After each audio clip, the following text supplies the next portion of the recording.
On the Open Batch screen, you need to enter your opening amounts in your cash drawer at the beginning of the day.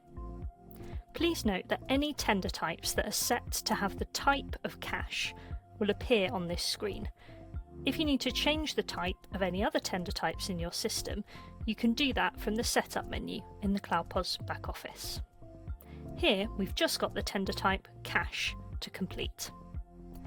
At this point we want to enter the amount of cash that's in our drawer for this till or cash register at the beginning of the day.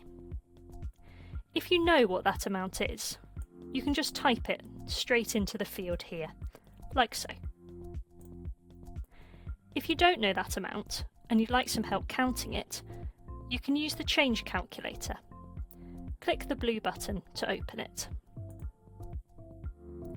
From this screen, you can enter in the number of different coins and notes that you have in your drawer, and Cloud POS will total the currency amount for you.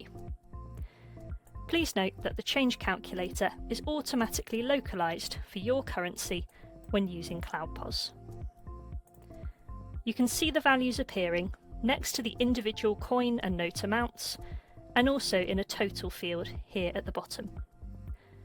To confirm, click Apply, and you'll see this amount appear within your cash field. Once you're happy with the opening amounts for your cash drawer today, click the green button to open your batch, and this will take you to the main point of sale screen.